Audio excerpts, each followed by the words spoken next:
Salaar movie నిన్న అదిరిపోయే విధంగా ప్రేక్షకులైతే ఆకట్టుకుందనమాట. ప్రభాస్ యొక్క యాక్షన్ సీన్స్, ఎలివేషన్స్, ఆ ఫైట్ సీన్స్ బీభత్సంగా ఉందన్నమాట. ప్రశాంత్ నీల్ మరోసారి తన యొక్క విశ్వరూపంతో ప్రేక్షకులనైతే అలరించేశారనమాట. ఫస్ట్ డే అదిరిపోయే విధంగా ఓపెనింగ్స్ కలెక్షన్ అయితే రాబట్టడం ఖాయం. ఓవర్సీస్లో అడ్వాన్స్ బుకింగ్స్ పరంగా మరో రికార్డ్ని అయితే క్రియేట్ చేసింది సలార్ మూవీ ఫస్ట్ డే 200 కోట్ల వరకు గ్రాస్ కలెక్షన్ రాబడుతుందని చెప్పేసి ట్రేడ్ వర్గాల యొక్క అంచనా అన్నమాట. ఈరోజు రెండవ రోజు సేమ్ అదే విధంగా కలెక్షన్ వచ్చినా కూడా మనం ఆశ్చర్యపోనవసరం లేదు. కాస్త తగ్గించుకున్నా కూడా 150 కోట్ల వరకు గ్రాస్ కలెక్షన్ రాబట్టే అవకాశం అయితే ఉందన్నమాట.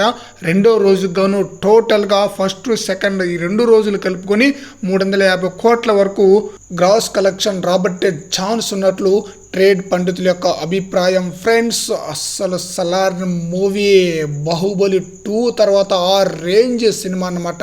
ప్రభాస్కి సాహో, రాధేశ్యామ్, ఆది పురుష్ 3 చిత్రాలు కూడా డిజాస్టర్ అయినా కూడా సలార్ మూవీ యొక్క ప్రీ రిలీజ్ బిజినెస్ అదిరిపోయే రేంజ్లో బిజినెస్ జరిగింది. అదే రేంజ్లో ఫస్ట్ డే అలాగే సెకండ్ డే కలెక్షన్ రాబడుతుందన్నమాట. చూడాలి లాంగ్ రన్లో సలార్ మూవీ ఎంతవరకు కలెక్షన్స్ రాబడుతుంది అనేది.